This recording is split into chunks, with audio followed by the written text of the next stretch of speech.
যোৱা 30 তাৰিখে আমাৰ নামনি বৰখামুখ পঞ্চায়তৰ আৰু দক্ষিণ হালমৰা গাঁৱৰ ক্ৰমে ডাক্তৰ তাইত, ধনঞ্জয় তাইত, নীৰেন্দ্ৰ তাইত আৰু আমাৰ কি আছিলে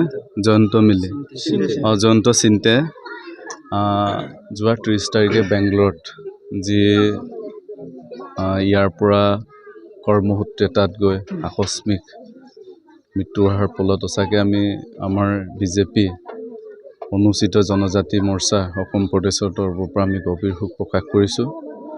আৰু আমি এটা অজাতি দলে আজি মাননীয় আমাৰ ৰাজ্যিক সভাপতি দিলীপ শইকীয়া ডাঙৰীয়াৰ নিৰ্দেশক্ৰমে মাননীয় আমাৰ ST মৰ্চাৰ সন্মানীয় সভাপতি অৰেণ সিং বে ডাঙৰীয়াৰ নিৰ্দেশক্ৰমে আমি অজাতি দলে আজি বৰখামুখ এওঁলোকৰ ঘৰত আমি পৰিয়ালৰ সুগপ্ত সমবেদনা জনাবলৈ আহিছোঁ।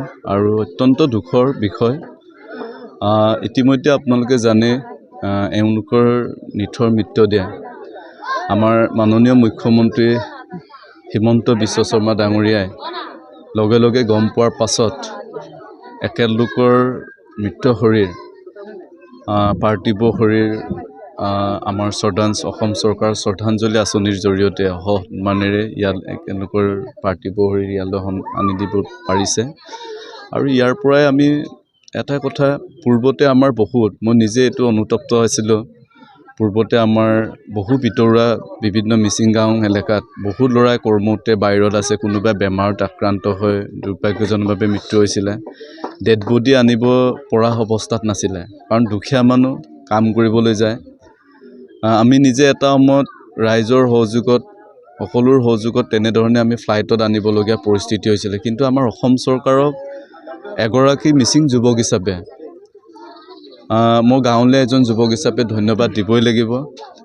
কেলৈ শ্ৰদ্ধাঞ্জলি আঁচনিৰ জৰিয়তে এনেধৰণে মৃত শৰীৰবিলাক ঘৰলৈ সসন্মানেৰে আজিৰ তাৰিখত আনিব পাৰিছে, এইটো অত্যন্ত আদৰণীয় পদক্ষেপ।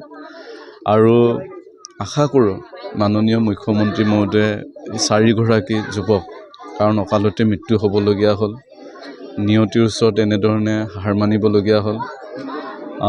প্ৰপাৰ ইয়াৰ ৰাইজে কৈছে ইয়াত ইনভেষ্টিগেশ্যন অলৰেডি মাননীয় মুখ্যমন্ত্ৰী মহোদয়ে খুব গোটেই বিষয়টো ইতিমধ্যে কৰ্ণাটকৰ মুখ্যমন্ত্ৰীৰ লগত আলোচনা কৰিছে, আৰক্ষী আয়ুক্তৰ লগত আলোচনা কৰিছে, গোটেই খুব চিৰিয়াছ সহকাৰে। আৰু ইয়াৰ পৰা প্ৰপাৰ ইনভেষ্টিগেশ্যন কৰি ইয়াৰ মৃত্যুৰ কাৰণ জানিব পাৰিব। ইতিমধ্যে আপোনালোকে গম পাইছে এটা ৰুমৰ ভিতৰত কেনেকৈ আবদ্ধ হৈ মৃত্যু হ'বলগীয়া হ'ল, গেছৰ লিক বা অক্সিজেন তেনেকুৱা কম হোৱাৰ কাৰণে। নিশ্চয় আপোনালোকে গম পাব। আৰু আমাৰ চৰকাৰে এইটো দৃঢ় পদক্ষেপ গ্ৰহণ কৰিব। আৰু আশা কৰিছোঁ ফেমিলিৰ ৰাইজেও জনাইছে যিমান পাৰে যদি আমাৰ চৰকাৰক মই মাননীয় মুখ্যমন্ত্ৰী মহোদয়ক মই পাৰ্চনেলি হোৱাটছএপৰ মাধ্যমৰ জৰিয়তে মই জনাম এককালীন সাহাৰ্য দিবৰ বাবে। আৰু আমাৰ ৰাজ্যিক বিজেপিৰ সভাপতি দিলীপ শইকীয়া ডাঙৰীয়াকৈ এই বিষয়ত মই অৱগত কৰিম গোটেইখিনি। আৰু ৰাইজে ইয়াত যথেষ্ট কাইলৈ অকাম নিকাজ পৰম্পৰাগতভাৱে যিটো হ'ব সকলো ৰাইজে সহায় কৰিব ধুনীয়াকৈ। Thank U. বেংগলোৰত কৰ্মৰত অৱস্থাত অসমৰ মিচিং যুৱক যিটো উশাহ-নিশাহভাৱে মৃত্যু হৈছিলে, আমি এই পৰিয়ালবৰ্গলৈ আজি ভাৰতীয় জনতা পাৰ্টীৰ ST মৰ্চাৰ ৰাজ্যিক সম্পাদক নিৰ্মল পায়েং ডাঙৰীয়া লগতে আমি সকলোৱে সহযোগ কৰি এই পৰিয়ালবৰ্গক সমবেদনা জনাবৰ কাৰণে কণ্টেক্ট আহিছিলোঁ। এই চেগতে আমি অসমৰ মুখ্যমন্ত্ৰী তথা অসম চৰকাৰক আমি অনুৰোধ কৰিব বিচাৰিম যে আমাৰ 4জন যুৱকে যি অৱস্থাত তাত মৃত্যুবৰণ কৰিব লগা হৈছিলে, আমাৰ মিচিং যুৱকসকলে কৰ্মসূত্ৰে বাহিৰত কাম কৰিবলৈ যায় আৰ্থিক অসুবিধাৰ কাৰণে।